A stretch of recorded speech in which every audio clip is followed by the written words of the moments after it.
Olá, minhas amigas e meus amigos. Hoje é dia da escola de samba.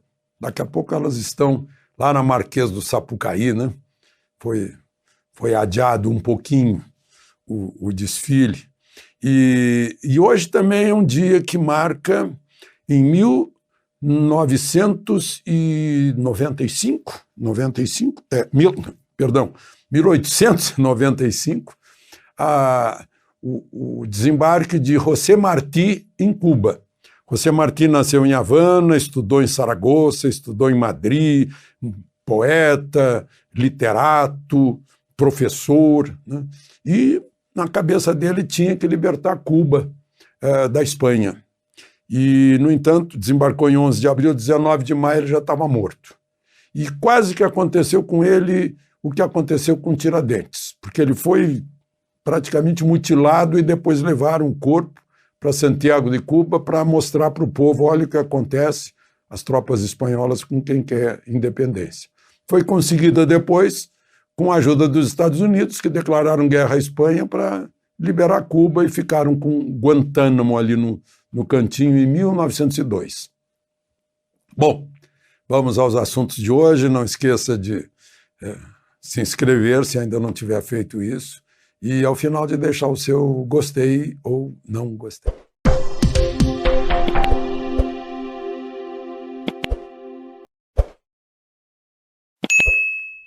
Bom, o primeiro assunto de hoje, gente, é mais uma dessas que deixa a gente boquiaberto, né? Já tem ordem do Supremo, a polícia continua sem poder subir morro, né, no Rio de Janeiro. Tem prorrogação no Supremo que ninguém pode ser despejado. Não precisa ficar pagando aluguel, mas não pode ser despejado por causa da pandemia que já acabou, né?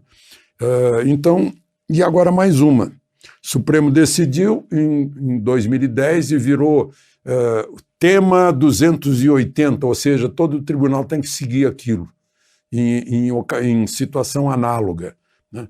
Que uma invasão de domicílio não autorizada torna tudo anulado. Aí, gente, lá em Itaguaí, no Rio de Janeiro, a Polícia Federal entrou num galpão e encontrou 695 quilos de cocaína. E prendeu 3, que estavam lá com a cocaína. Pois agora, com base nesse tema 280 do Supremo, porque não havia autorização judicial, deu-se habeas corpus para os 3 que estavam presos, foram soltos. A cocaína não vale mais como prova do crime e foi anulada a apreensão. Devolva-se a cocaína. Uau! Claro que eu sei que vocês não se surpreendem mais depois do que aconteceu com a Lava Jato, né? Só falta agora aqueles 6 bilhões que foram devolvidos que voltem para os corruptos. Só falta isso, com pedido de desculpas. É a inversão, está acontecendo a inversão das coisas aqui no Brasil, é uma coisa incrível. Aí eu acho estranho, né, que para entrar na casa, no domicílio de um deputado que tem inviolabilidade, no caso de Daniel Silveira, à noite, está lá no artigo 5º da Constituição, que não pode, a menos que seja em flagrante delito. Aí ele foi preso às 11 da noite. Não, porque aquilo que ele disse, que está na rede social, continua circulando, portanto é um flagrante continuado. A gente não se surpreende de mais nada, né? Lá para a cocaína não pode. Tem que devolver. É incrível. E aí, como acreditar, né, no cumprimento da Constituição? Aí vão ministros do Supremo e do TSE participar de um seminário sobre Brasil em Boston e ninguém pergunta para eles como é que se passa por cima da Constituição. Vai lá o ministro Lewandowski, que diz que o governo é culpado pelo número de mortes, em outras palavras, né? Na pandemia, negacionismo foi o que ele usou. O que é negacionismo, se não um médico negar tratamento para uma doença, coisa mais óbvia do mundo? Uma doença que tem tratamento, que se tivesse feito o tratamento, talvez metade só das mortes houvesse aqui no Brasil, mas a verdade chegará clara, cristalina. Né?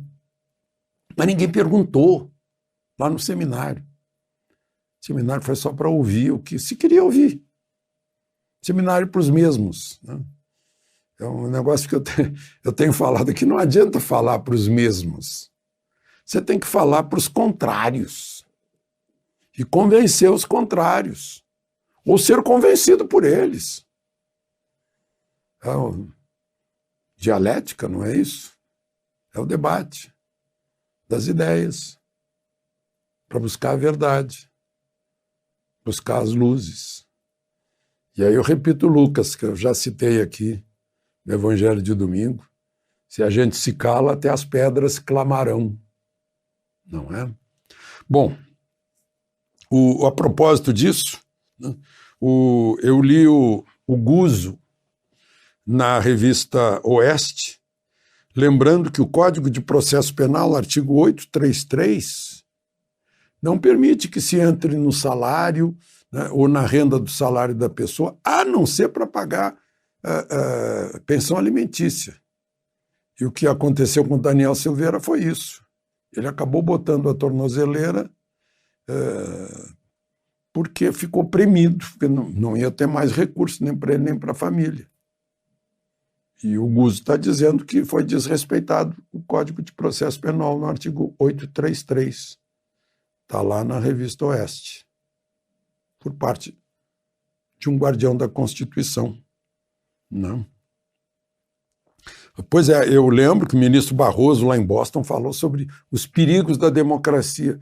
E ninguém me perguntou, mas não é perigo para a democracia não respeitar o direito de ir e vir, o direito de reunião, o direito ao culto, né, o asilo inviolável à casa, a liberdade de expressão, é livre o pensamento, é vedado o anonimato, é vedada a censura. Ninguém perguntou isso, as coisas óbvias, que as pedras estão clamando.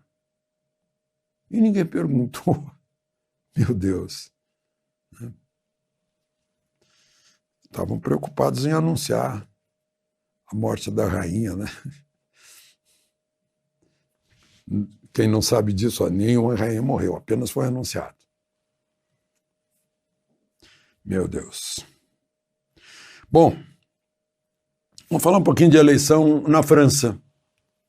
Vocês sabem que, vocês devem ter visto fotos das eleições na França. A França é uma democracia tradicional, né? E a eleição, o sujeito vai lá, pega lá com os mesários, estão lá os papéis com voto, com o nome de cada candidato. Não tem partido, não tem número. Está o nome do candidato. Aí o sujeito escolhe o seu, se já não trouxe de casa.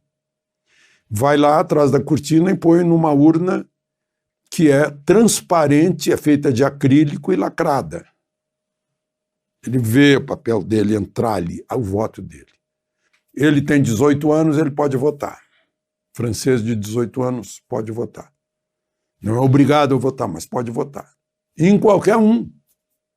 Não precisa ter filiação em partido. Não. Ele vai lá e vota. Aí termina o horário de votação, os próprios mesários contam, está tudo pronto. Manda para o Ministério do Interior. Não tem justiça eleitoral lá. Vai para o Ministério do Interior fazer a soma de tudo. Se tiver problema, vão contar de novo. Aí faz a soma de tudo. E já tem o resultado em seguida. Saiu de madrugada o resultado da eleição de domingo. Aliás, quem não sabe ainda o resultado, o Macron, atual presidente, concorrendo à reeleição, fez 9.785.000 votos, e a Marine Le Pen, de direita, fez 8.136.000 votos. O candidato da esquerda, que recebeu apoio explícito por mensagem de Lula e de Dilma, ficou em terceiro lugar e está fora do segundo turno, que vai ser no dia 24, administrado pelo Ministério do Interior. E dá tudo certo. Lá na França é literalmente transparente. Vê-se o voto dentro da urna. A urna não consegue nem ter fundo falso, né? E os interessados contam ali na hora. Cada um cuidando do seu candidato e um fiscalizando o outro. Contou na hora, vai para o Ministério do Interior, dá o cômputo final. Só para lembrar, num ano eleitoral. Ninguém perguntou isso também, porque lá em Boston tinha 2 ministros, um ex-ministro do TSE e 2. Né? Mas ninguém perguntou. Não. Eu não sei. Busca a verdade para se libertar. De Brasília, Alexandre Garcia.